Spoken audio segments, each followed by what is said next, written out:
This is James Arnold Taylor, voice of Obi-Wan Kenobi.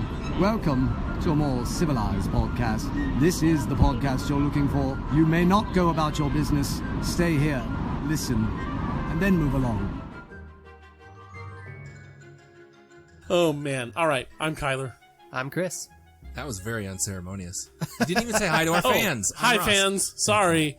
It's a Mandalorian Nerf Nugget. We're trying to get Chris out of here so he can go celebrate his wife's birthday. I'm Kyler. I'm Chris. I'm Ross. And I mean, Ross I'm not is in making that a much slow of a hurry, time. but Yeah, no, I was- I appreciate it. And I Thanks didn't for having mean- my back. Didn't mean to do it again. Just like, come on, man. There's a form to these things. The blessed relief of no stupid newsy news in this episode because it's a Nerf Nugget. So right on to what we're going to talk about. I got some newsy news. No, stop. We are going to, as per our usual arrangement with Star Wars TV series, we are doing an end of season review thingy. Before you go too far, we could put in a rumorious rumor. Stop. It's true. Do we have any rumors? We do, actually. One that's thematic, actually, that I read. Was it yesterday? Oh, yeah, or we've the day had some before? Mandalorian stuff. Yes. There's Say a rumor going around that we're going to have some original trilogy characters in season 2. Oh, yeah. Yes. So, Yes. because a lot of this is based off of Jon Favreau just posting the picture of the Gamorrean guard, and people have kind of taken that and run. So maybe we'll get Boba Fett. We've talked about that.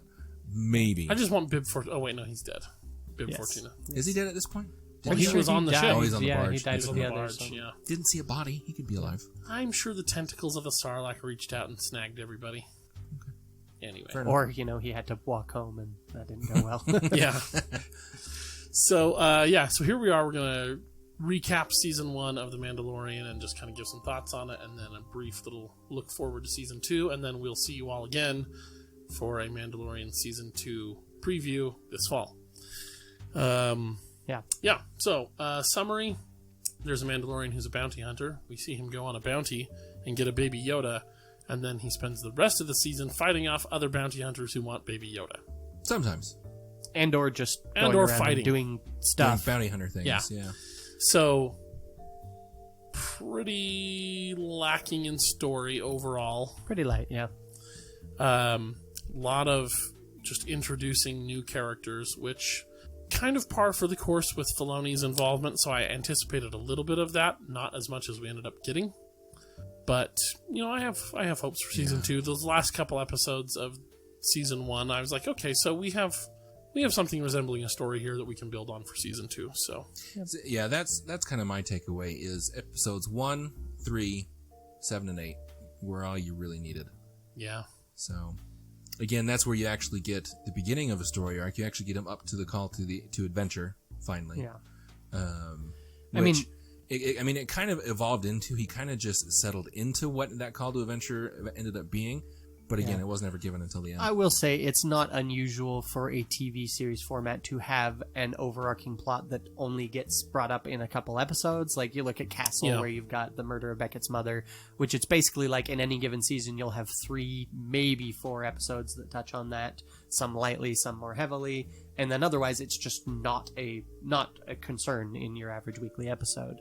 That said, with Mandalorian, first off, the format is definitely much more of a narrative through line. Mm-hmm. We've got the kind of narrative that feels like it should be more pressing, so it's odd to just have episodes that are just meandering. Yeah. But most of all is that the episodes that don't touch on that are fairly directionless. Like, it's not like Castle where it's like, well, that's okay. Even if we're not getting to the murder of Beckett's mother, we know that there's going to be a murder this week. We're going to go solve it. Like, we have a purpose in every single episode, and even if it is a pretty simple and formulaic one, it's there. Whereas this is just sort of like, well, I got this kid, and now... Yeah. We're here. Gonna keep him alive, I guess. Yep. Still got the kid. And it's... Well, and even doing a piss poor job of that sometimes. Yeah. So... I mean, the kid's still alive, so I guess he didn't do that bad a job, but just not a lot of forethought from this Mandalorian on how to go about this business of not doing anything. So. Yep. So that sounds kind of like a lead into the next question I had, which is, what did we dislike about it? My main thing is just something I said in our last episode. I don't know when this is airing, but in our episode where we discussed the rankings of our rankings for the Star Wars movies, it's like I I will value a cliche probably be plot next that week's is episode. well done. Okay, Yeah. so this is coming up. I value a cliche plot that is well done, like something that is heavily formulaic. If it's clean and precise and works well, this, as far as things that Disney have given me that are relying heavily on formula, which is almost everything they've done, this is on the upper end of how clean it is. It's it gets meandery and it's very self-contradictory in a lot of points, but not as bad as far as contradicting itself and losing track of itself as Rogue One and Rise of Skywalker are. And so I'm like, okay, it sometimes edges into the point of like, okay, this is getting to be too much and I'm not having fun anymore. And other times it's like, okay, we're all right. And the good things about it for me is that the beginning and the end mainly stick in the territory of we're not contradicting ourselves too much. Right. Yeah. And it's just that middle plot Yeah. that gets a little lost. I mean, I kind of wonder, some of the episode lengths I didn't like. Well, I didn't like the shortness of it throughout the whole series, but it was also the inconsistency. Yeah, where some were like half an hour, some were 45 minutes, some were like 27 Well, minutes. because I think the second episode was, I think it barely broke 20 minutes. Yeah, it was like 22 with the credits. With the credits, so yeah. that means, it was like 20 it was super minutes short. tops. So it's like, what happened here? Because that was the one where he, disintegrates a bunch of Jawas and fights a big rhinoceros. That was awesome. But like, I mean, if you're gonna make it that short, why not just cut it and do a 7-episode series? Yeah. But Yeah. Kind of already talked about what I dislike, lack of story, but I'm excited for season 2 now that we've got elements in place that I think are a decent foundation for Assuming a story. they don't just meander again. Sure. yeah, because Yeah, second that was one thing Potential. where, I mean, yes, there were lots of characters introduced in this season. Most of them left again the same episode, right? Yeah. Poor Ming-Na Wen. I mean, Yeah. especially for how much she was promoting it on her Twitter to be, only have 10 minutes, generous 10 First minutes part of the screen episode time. is tracking her down so we don't see her. Then once we see her, she's around for a little bit, and then Then she's that's toast. Yeah. But she's still alive, so I think we'll see her again in season 2. No, she was pretty She got shot and was laying on the demonstrably desert dead. floor. Someone walked up to her body, but unless... I mean, we do have the ability to resurrect people in Star Wars now, so... Yeah. Anyway, so there wasn't too much that I disliked. Aside from that, but that's fairly big. Things that we liked.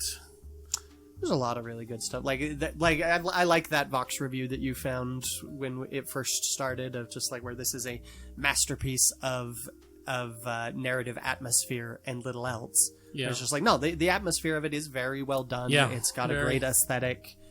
The actors are all acting their hearts out. Mm-hmm. This may be some of the best acting we've ever seen from Gina Carano. Has she done much more besides She this? hasn't done a lot, and most of what she's done has been fairly action oriented. Because she's what is she, an MMA fighter? Yeah. Yeah. So she's, that's expected. It's similar to how The Rock broke in and John Oh Cena. my gosh, I saw a has picture of her broken in and a remained. dress Yeah. at some sort of premiere. The yellow one? The Yeah, that dress? yellow one. And I was looking at her and I'm like, wow, you could break me with any part of your body. Yeah. Yep. Yeah. Any part of it touches my body, I would disintegrate. Like, I would think- wreck me. I want to say before Mandalorian started airing, like, she scared me. I knew I would be... Like, because that yellow dress like shows off one of her legs pretty well, and I was like, I would not want to get kicked by that. It would go through It'd be me. like being Like- kicked by a horse. Yeah. Yeah, It's like Yeah. she is so strong. I'm just like, wow, they picked a great person to play this role because Yeah. I saw her leg and I'm like, that is very muscular leggage, and if you kicked me, it would bisect me. Like your leg would go through me. and it's funny because comparing her to Ronda Rousey, the other MMA fighter who's been acting, I haven't watched anything she's been in any degree, except for I watched the movie for Mortal Kombat. Like when they do a game, they do all the cutscenes as a movie, and you can find them on YouTube usually. And she voiced a character for Mortal Kombat. Oh my gosh, it was Bad. terrible. Like, and it was so striking to actually have Ronda Rousey doing these lines next to someone that could actually do them. It was just, you were hitting this brick wall of just terrible voice actingness. Oh, And it's always surprising when you get like people break into acting from all sorts of areas. You get musicians coming in, and you get this, that, and the other, and a surprising amount of these wrestlers and fighters that break in. And some of them, you get the Ronda Rouseys and the John Cena's, where it's just like, yeah, very memeable. We love John Cena. John Cena. Yeah, but he hasn't really gotten anywhere as an actor. Yeah.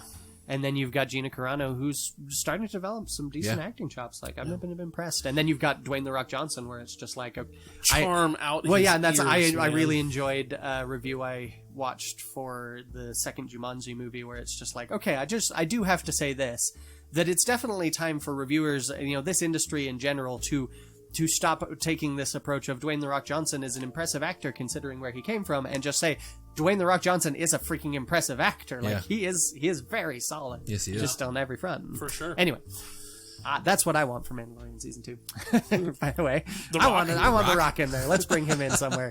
Give I'd him be okay whatever. with that. He would do it well. could, That's the thing, is actually. he would do it well. He's an excellent actor. But no, let's see. What else did we like? There are actually a couple of Imperial villains from the comics that he would do a good job at portraying. Like, there's this one guy who's like he's built like The Rock in the comics and stuff, and he's got like a robot arm, like a cyborg arm. He could. That could be really interesting. I would love to see him chew scenery as an Imperial. Oh, for villain. sure. Yeah, He'd be that'd so great. good. That'd be fun. Like, yeah, make him Moff Gideon's like enforcer or something. Yeah. It's just like, go get that guy. Yeah. And The Rock like just literally goes and like picks the guy up. You know? Yeah. That'd be awesome. Oh man. And then you just Or Scar Squadron, the group of stormtroopers from the mainline Star Wars comics. They're basically the Bad Batch of the Clone Wars, but for anyway. So one of them is just like this hulking stormtrooper, custom armor and everything, because he's like Massive, The Rock, Yeah. That'd be fun. Oh, that'd be so cool. one way or another, if we do get The Rock, he and Gina need to arm wrestle. That'd be hilarious. He'd win. I'm sorry. Yeah. He's intense. Let's see. What else did we like? Well, I don't know. Is it because it might be the difference between show muscle and actual muscle? 'Cause I'm pretty sure The Rock has actual muscle. Oh, yeah, that's... Dude, at this point, probably. You're I right. mean, Gina Carano could take, all three of us at the same time, because we're all just larger than life versions of the Pillsbury Doughboy. but The Rock, though, he's bigger than we are. he comes from the same industry. He's been out of it longer, and Well, he is older. So wrestling there's that is question. not the same and industry it's not as the same MMA. thing as fighter. Yeah, it's a Yeah. similar. It's industry. true. I apologize to any aficionados who are sitting there going, "What?" Sharpening Okay. knives and. That's what we need out of Mandalorian Season 2. We need just a straight, showdown, throwdown, MMA, go to town, Rock versus Gina Carano. Well, and you started to get a little bit of one in that second episode you saw her in. Or was it the first one? The first one where she she has and that the Mando energy belt wrestles. thing. Oh, no, yeah. Oh yeah, that's that was the second second one. one, yeah. Episode 7. Yeah, that was just her being like, "Can I show off my MMA stuff, guys?" Yeah, sure. Yeah. We can have a fight club on this world. That's cool. Sorry, stunt guy. Yeah. I did sit there watching that, going like, you can just grab that and use it as a Yeah. I mean, sure, I guess. It seems like it would hurt your hands. Yeah. But Yeah. It seems like it's also a not, tangible item. yeah.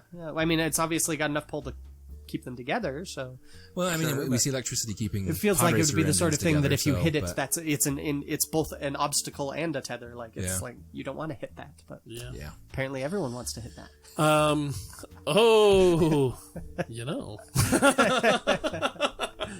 And by that I mean the stuntman she was fighting. Well, yeah, obviously. Yeah, definitely. Good old punching bag McGee. Yeah. Yes, he's a good guy. Other things we loved the the stormtroopers or the scout troopers on bikes in that final It was episode. entertaining though. Oh my gosh. Gosh, that was Yeah, let's talk about that for a second. Straight up slugging Baby Yoda in the bag. I mean, I saw somebody post an image of Jar Jar or something. It's like, I'm the most hated character in Star Wars, and then they're like, hold my bag while I punch it. I was like, oh, too soon. Because I mean, the start of the episode, he's got Baby Yoda in there, and he just kind of smacks it, at the starting of that scene. I was just like, oh, they went there. And then 30 seconds later, I was like, oh my Punching it gosh, again, yeah. I mean, cuteness, whether you think he's cute or not aside, it's still supposed to be a baby. And then My you just wife did was that. like, stop hitting Baby Yoda. Oh man, I enjoyed it. Yeah. I'm sure you did. Yeah. that was great. No, Okay. I mean not just as like, oh yeah, that's an unexpected way to do this. Well They done. went there. Yeah. Unexpected in a way that feels appropriate, though. Yeah, very for much. Star Wars. And I appreciated them having the guts to kill characters. Yeah, Like for sure. when they killed off Nick Nolte, that was Yeah. Yeah, that was sad. sad, Yeah, it was. man. Super sad. I was very much like, no, they didn't, right? Like, get up, move, man, you know. And then he didn't. I'm like, wow, that was so good. he has spoken. He has And he's spoken. done. He has Oh spoken. wow. Spoke Yeah. all he's gonna spake. That's Yeah. right. Okay. Let's see. I do want to specifically Pedro Pascal's managing to act as well as he did with Okay. that helmet on the whole That's time. actually kind of the next question that I was going to say is, who's your best character? We're going to do Well- two versions. Like, who's your favorite main character? So, like, Mando. Before we go too okay. far, there's been some debate as to how much he actually did, whether he was just doing a voice and it was actually a stuntman in the suit or not. I've been seeing a lot that apparently John Wayne's grandson was a stuntman on this thing, Yeah. and I think he was doing it most of the time. I doubt it. You think so? Yeah. I mean, he's not a cheap actor these days. Like, he's everywhere. He's in Well, the new Wonder Woman and movie. see, that was- he's in Top Gun. He's That was one of the other things, is that there was a money dispute because someone, I don't know if it was confirmed or whatever it was, but what I've heard is that there was an issue because they were trying to pay him as a voice actor and not as an actual actor. That's weird. Yeah, It would I don't be know weird. if I'd buy any of that. Yeah, that seems very So- odd.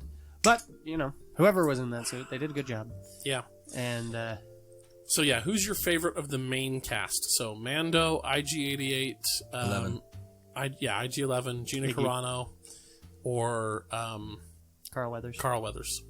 Grief Karga. That's his name. Do we Cara count? Dune. Do we That's her count name. Giancarlo Esposito? Sure. No, just curious. Sure. I mean, he's Gus had as Fring much- in space. He's had just about as much time as Cara Dune. So, Yeah, He's only one less episode than her and Nick Nolte. And yeah. but actual screen time might be. Well, because then that's I was probably gonna, more. I was then gonna ask like background characters, so maybe he'll go there. I think And as this is far as all with the episode caveat of appearances, with Baby Yoda obviously being first place, so second place.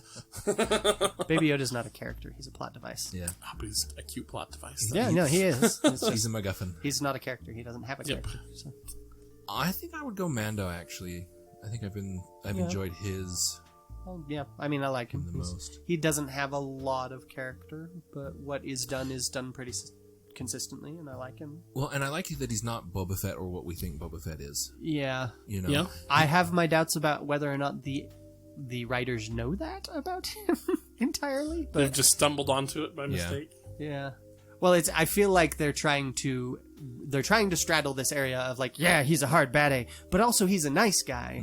They're trying to keep him in this Han Solo territory, but harder, but not. And I am uncertain how much they know exactly where they are with him, yeah. and so we'll see. Whether or But- not that it's on purpose, it's still just the fact that it is different than what I thought we were going to get. Yes, I do So- appreciate that. I like, I said in one of our past episodes, I like that he just wants friends. Like he's the hard loner. It's like, but really the way they're writing him is like he just wants friends, and he doesn't get Yeah. any Yeah. ever, Or he gets them and then they self-destruct, or or die, Get shot. or just Or decide, no, we're not going to go yeah, with you. Yeah. yeah. Oh man. Yeah, probably Mando for me as well. Although I was pleased with what they did with IG-11. I thought, okay, that's interesting to have him come back and yet still be lethal, but just in like Yeah, the most lethal adorable nanny. mama Yeah. bear way, you know. Yeah, was fun. I was going to be real disappointed with Gina Carano's character until those last two episodes where she yeah, has a little bit more character going on, and I was like, okay, that's all right. That's a good setup for season 2. Okay, here we go. And then, Moff Gideon, way excited for him in season 2, and he has specifically said expect a lot more of him in Yeah. season Yeah. 2. and I always love Giancarlo Esposito. Yeah, so. and so this is the first time I've seen him in anything. Really, Yeah. oh wow, And so I'm like, okay, I'm down with this guy who just comes in and he knows that he's powerful enough that he doesn't have to be coy or mince words. He can be like, look, you have what I want. yeah, I'm going to have it shortly. You can either walk away from this maybe alive or maybe not, because it's still going to be my call and you have no reason to trust me, but it doesn't matter because this is your only choice. Yeah. I don't have to bluff. I don't have to... It's just here it is. Here, all the cards a are on lot the of table ways. because I'm holding all yeah. of them. In a lot of ways, he very much is just his character from Breaking Bad. Is just Gus Fring without the Spanish accent, like. Yeah. And that's fine. That's great. Like, I'm sure we'll get more to it So than I'm that as we go very along, excited to see that. Oh, things I like. TIE fighter with folding wings. That was way cool.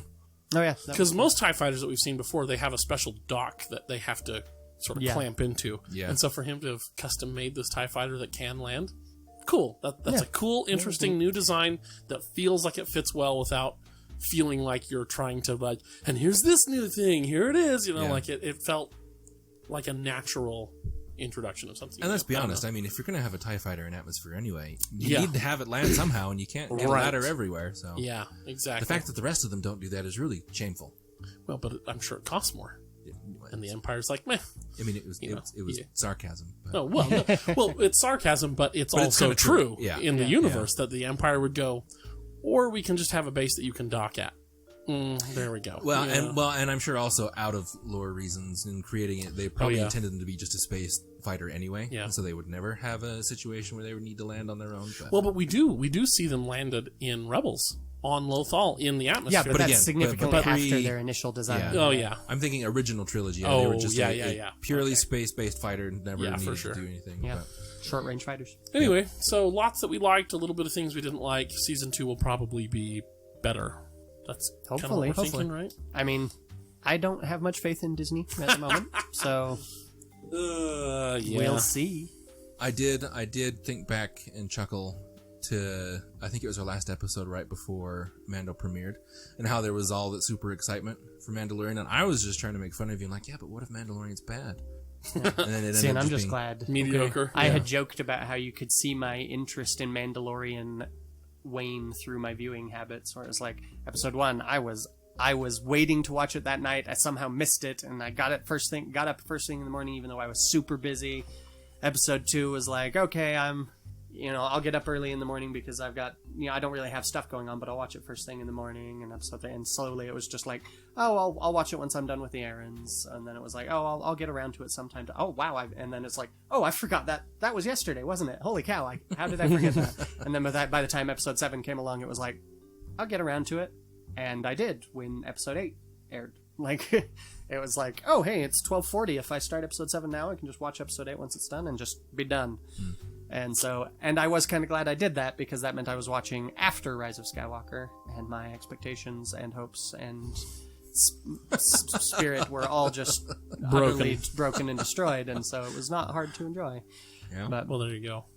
What did you think of the Darksaber? Interesting. Interesting that it's there. My first reaction was just like, wow, that doesn't really translate well to live action, does it? It doesn't really translate well in cartoon either, but that's fine. It does better though in cartoon. Yeah, it stands out a little less. So cartoon, I am intrigued by that, if for nothing else than just the story that it implies for Mandalore, which is, and I'm really hoping we get this Rebels 2.0. That will tell that story, because I'm going, okay, how this ends up in the hands of an Imperial ISB agent turned Moff, or even in Clone Wars, you could probably set it up to have a decent enough, because we already know where it is in we know Rebels. Where it is in Rebels. So the story of it getting that's right. Yeah, so having Ahsoka in both is confusing. It can be, yes. So yeah, I am excited though to just see what they do with that as an artifact of Mandalore, you know. I am looking forward to the second season reveal that our Mandalorian, who does have a name now, what was it again? Din Djarin. Din Djarin, yeah, Din Djarin. I am looking forward to the revelation that those people from the flashback weren't actually his parents, and that his real parents are Ahsoka Tano and Giancarlo Esposito, this Imperial. That's part of why he has to wear the helmet all the time, to hide his Montrals. Yeah. Well, he doesn't know that, but that's why the Mandalorians have him. It's actually the Mandalorians don't all wear their helmet. They just came up with that rule on the fly to be like, we need an excuse for this guy to never show his face to keep him safe. Yep. Yep, for sure. Well, I think that's about it then for this Nerf Nugget. Do we have any opinions on the speculations for what we're getting in season 2? Like, any hopes? I mean, I hope they keep... Well, and as much as I find it weird, because I get a little bit annoyed at Filoni's love for the Mandalorians. Yeah, I mean, it's like, I mean, there's more out there, Filoni, come on. Yeah. But, like, I am kind of interested to see where it's going to go, and hope that is the focus. Yeah, I don't know. But I as don't far know about as any predictions. I'll I'll save any predictions I may have for the season 2 premiere. Well, and they've also made it an issue to actually get Baby Yoda back to where he came from. Yeah, which will be interesting. Yeah. I don't know if I want them to delve into that. Yeah. I'm glad that they didn't so far. That was one of my worries going into it. But I agree with that. And as far as that rumor goes of the that we're going to get the more original trilogy characters, like that could be almost like you could just be, hey, look, there's Gamorrean guards. Yeah. I don't want the less the better for me. Like I agree. Let's broaden the universe a little bit. Yeah. And how do you really bring in someone from the original trilogy anymore? Yeah. Because and it's also just that in any series that is part of a franchise, when you bring in a character from somewhere else for an episode, that usually tends to be a weaker episode. Like watching season 1 of Rebels, some of the weakest episodes are when it's like, hey, R2 and 3PO are here this whole time. Whoa, can you see them? And oh, here's Lando. Don't you all love Lando? See, look at him. Is anyone that you would really want from the original trilogy are all either too old or have passed away. Yeah. Right. So the only way that they could do it is to bring in aliens that can be in costume. So even though he's dead, you could bring in a Bib Fortuna or something like that. Like you could bring in Yen Num. Yeah. I mean, maybe. Yeah. Maybe they could recast. That's definitely something that Disney could be wants interesting, to be able to do. To have Alden Ehrenreich come back and play Solo, but now he's doing something. Yeah, it's something Disney definitely wants to be able to do, is recast these characters and just move on from the original actors. Yeah. So I wouldn't be surprised if they tried it here. If they were going to try it, I bet they would do it with Sebastian Stan as Luke or something that enough of the internet has already clamored for that they feel like they could get away with it. But I'm just like, nope, the less you're tying in, the better. Yeah. I mean, I don't mind, I like an overarching story. I like the intertextuality and everything, but I don't like crippling our story in order to showcase something from somewhere else. What if they did do Boba Fett and they put in the Jango Fett actor? Twila Morrison? Yeah. I would be there for that. Really? No, not the old one. Boba Fett's actor. Jango's actor, because he'd be the right age, or closer to the right age. Oh, I he'd see be what pretty you're old, saying. actually, at this point. I feel like he'd be too old to be Boba. No, but the actor who played young Boba would be old enough to play adult Boba in this. Yeah, that's fair. He would be too young still. Well, let's see. Okay, let's break it down. Attack of the Clones takes place, it's about 22 years before Battle of Yavin? Yes. Is that about right? Yep. Okay. About 22 years, so this is about 10 years after Battle of Yavin, right? Okay, so I guess 32 years. Attack of the Clones came out in 2002, so it's been 20 years, pushing 20 years since. So he would still be a little young, yes. he'd be a little long, but actually closer in the range than what I was. Close enough that he could probably make it work. But Okay. Twila Morrison would be much too old at this point. Yeah, but He could play an aging clone. that's true. I would love that. That'd be cool. Let him play Rex. I love Twila Morrison in general. So that'd be He is a handsome fellow. it's true. Is that it then? Are we done with this Nerf Nugget? Okay. Well, thanks for listening. That's that. We'll never talk about Mandalorian again. Yep. Ever. Do we do the normal outro? It's been so long. Yeah, we do. Okay. Do I normally do a shout out? I don't know. Yeah, no, not a shout out. We Okay. don't usually do We that. love you all. We all shout out to you all. We love you all. Yes. Follow us on Twitter at More Civilized and join the Facebook group More Civilized Podcast. You can speak with me on Twitter at Random Paladin. You can catch me at Itinerant Baxter. Also catch us at Life, the Universe, and Everything, February 13th through 15th in Provo. Yep. And until next time, may the Force be with you. Always. I'm Anna Graves, and thank you for listening to a More Civilized Podcast. Moment of silence, because that one we really have one. Who'da thunk? Who'da thunk? This would become such a... Me. I was hoping. I was hoping it would be a thing. Ross has a thing now. That's right. No, I just say, so, like, when we sat down to do our first episode, like, you could jump back in time and just be like, well, one of the big memeable things that's going to be a thing with this podcast is the newsy news. And the rumor. What does that have to do with Star Wars? Well, Nothing. the newsy news is about Star Wars. Oh, okay then. That's right. All right, let's do this. No, we actually need the moment of silence now. Okay. I was waiting for you guys to ruin it again. Both of you were so I was intense. tempted, but I I was decided tempted. to be nice. I'd already ruined it once. I figured I'd let Chris, have a Yeah, chance. and It's like I've got a schedule today, so Yeah. It was like the meme of the kid who's like, you can see these veins bulging in his face. That's what both of you look like. Yeah.